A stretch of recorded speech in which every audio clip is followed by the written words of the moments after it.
తెలంగాణలో ఇందిరమ్మ ఇళ్ల మంజూరుకు రంగం సిద్ధమైంది. ఇప్పటికే ప్రభుత్వం ప్రత్యేక యాప్ను కూడా విడుదల చేసింది. లబ్ధిదారుల ఎంపిక ప్రక్రియలో పారదర్శకత పాటించాలని ఇప్పటికే క్షేత్రస్థాయి సిబ్బందికి కూడా శిక్షణను కూడా ఇచ్చింది ప్రభుత్వ అధికార యంత్రాంగం.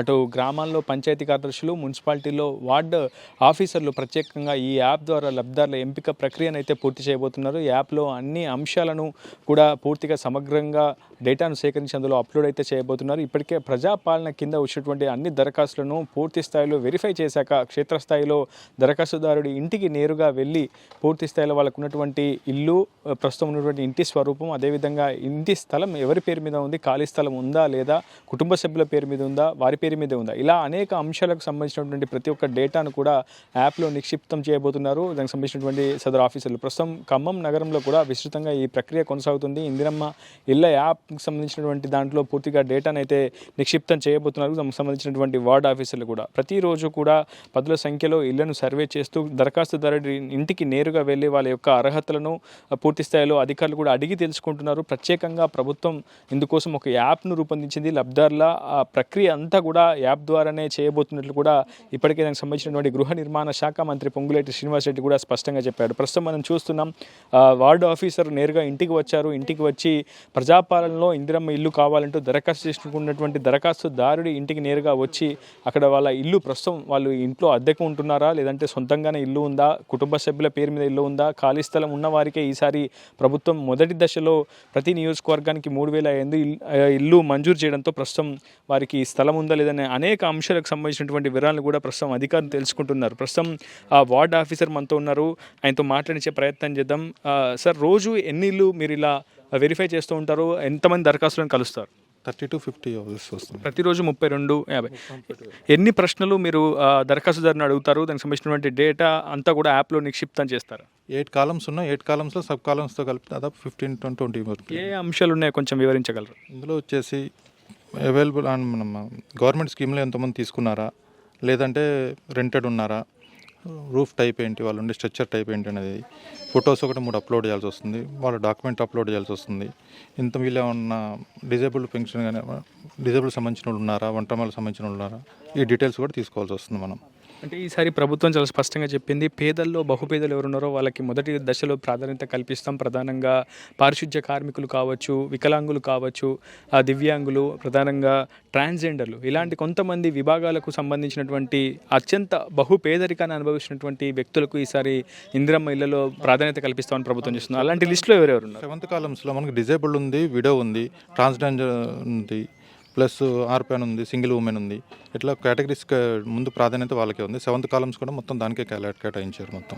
ఇంకా ఎటువంటి అంశాలు యాప్లో నిక్షిప్తం చేస్తారు సార్? అంటే ఇప్పుడు మనం ప్రధానంగా ప్రజాపాలనలో దరఖాస్తుదారు పెట్టుకునే అప్లికేషన్ ఆధారంగానే ఇంటికి వస్తారా, వెరిఫికేషన్ చేస్తారా?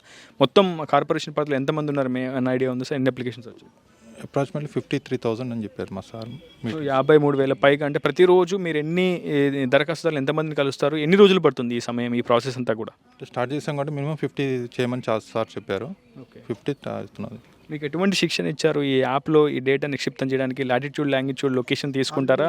ఇక్కడ తీసుకుంటుంది. మనం లాటిట్యూడ్, లాంగిట్యూడ్ అనేది 3 ఇమేజెస్లో తీసుకుంటుంది.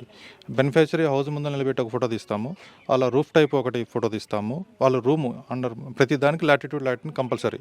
ప్లాట్ది కూడా మనకి వాళ్ళు చూపించే ప్లాట్ కూడా లాటిట్యూడ్, లాంగిట్యూడ్ మనకి ఫీడ్ అయిపోతుంటుంది ఎంబడే మనం. ఓకే సార్, ఒకవేళ ఇల్లు మీకు క్షేత్రస్థాయిలో ఇప్పటికే కొంతమంది ఈ దరఖాస్తుదారుల దగ్గరికి వెళ్ళారు, స్థలం ఉందని చెప్తున్నారా లేదని చెప్తున్నారు, పరిస్థితి ఏ విధంగా? స్థలం ఉన్న మన document main. Okay, document check చేసుకుంటాం, ప్లస్ డాక్యుమెంట్లో హద్దులు కూడా ఉంటాయి కదా, మొత్తం చూసుకున్న తర్వాతనే మేము. అంటే ప్రభుత్వం చాలా స్పష్టంగా చెప్పింది, 400 చదరపు అడుగులున్న ప్రతి ఒక్క లబ్ధిదారుడికి ఖచ్చితంగా ఇల్లు మంజూరు చేస్తామని. క్షేత్రస్థాయిలో 400 చదరపు అడుగుల స్థలం ఉన్నటువంటి వ్యక్తులు కనిపిస్తున్నారు ఇప్పటివరకు? ఎవరైనా ఇప్పటివరకు అయితే రాలేదు. మొత్తం 175 యాడ్స్ సంబంధించిన వాళ్ళే వస్తున్నారు మనకి. సో ఓవరాల్గా ఖమ్మంలో కార్పొరేషన్ పరిధిలో 50,000 పైచలుగా ఉంటుందని అయితే ఒక అంచనా ఉంది. సో అధికార యంత్రాంగం మీకు ఎటువంటి ఆదేశాలు జారీ చేసింది, ఎటువంటి శిక్షణ ఇచ్చింది? అంటే 60 డివిజన్ చేసేసి వార్డ్ ఆఫీసర్ని మేము సర్వేర్ చేసేసారు. 60 ఇన్ని అప్లికేషన్స్ అని ఇచ్చేసారు. వాటి ప్రకారం మేము చేసుకుంటాం. రోజుకి 50 తగ్గకుండా చూసుకుంటాం. ఇప్పుడు దరఖాస్తుదారు ఇంటికి వచ్చిన తర్వాత మీరు ఏ డాక్యుమెంట్స్ని అడుగుతారు వాళ్ళ దగ్గర నుంచి? వాళ్ళది రేషన్ కార్డు, బీపీఎల్ గురించి తెలుసుకోవడానికి రేషన్ కార్డు ఒకటి, ప్లాటు డాక్యుమెంట్స్ ఒకటి తీసుకుంటున్నాము, ప్లస్ స్ట్రక్చర్ ఫొటోస్ మనం తీసుకున్నాం అంతే. మనం చాలా స్పష్టంగా అధికారి కూడా చెప్పే ప్రయత్నం చేశారు. సాధ్యమైనంత వరకు ఉన్నటువంటి ప్రతి ఒక్క వివరాన్ని కూడా ప్రభుత్వం అయితే సేకరిస్తుంది. ఇందిరమ్మ ఇళ్ళ లబ్ధిదారుల ప్రక్రియ, ఎంపిక ప్రక్రియ పారదర్శకంగా ఉండాలని భావిస్తుంది. కొంతమంది దరఖాస్తుదారులతో కూడా మనం మాట్లాడించే ప్రయత్నం చేద్దాం. అమ్మ, సార్లు వచ్చారు కదా, మీరు ఏం చెప్పారు? అన్ని డాక్యుమెంట్స్ చూపించారా? ఎట్లా ఉంది ప్రాసెస్? అంతా మంచిగా ఉందా? బాగానే ఉంది సార్, చూపించాం. ఓకే. మీ సొంత ఇల్లు ఉందా, కిరాయి ఇల్లా? అసలు ఎక్కడ ఉంటున్నారు? కిరాయా సార్. కిరాయి. ఎంతమంది కుటుంబ సభ్యులంతా ఎంతమంది ఉంటారు? మేము నలుగురు ఉంటాం సార్ ఇక్కడ. మా పెద్దవాళ్ళు వాళ్ళు నలుగురు ఉంటారు. కిరాయిలకే ఉంటున్నాం సార్ ఇక్కడ. అంటే ప్రభుత్వ ఉద్యోగం ఉన్న వాళ్ళు ఎవరైనా ఉన్నారా ఇంట్లో, లేకపోతే అంతా పేదవాని కూలీ నాలుగు చేసుకుంటారు? అంతే కూలే సార్, ఎవరికి ఏమి జాబులు లేవు, చేసుకొని బతకడమే. అంటే ప్రభుత్వం మొదటి దశలో ఇంటి స్థలం ఉన్న వాళ్ళకి ఇల్లు కట్టించడానికి నిధులు మంజూరు చేస్తామని చెప్పింది. ఒక్కొక్క ఇంటికి 5 లక్షల రూపాయలు భరిస్తామని చెప్పి, మీకు ఖాళీ స్థలం ఉందా? ఖాళీ జాగా ఉంటే ఈసారి ప్రాధాన్యత కల్పిస్తామని మొదటి దశలో. మాకైతే ఏమీ లేదు సార్, మరి వాళ్ళు ఇస్తా అంటే చూస్తామంటాను. ఓకే.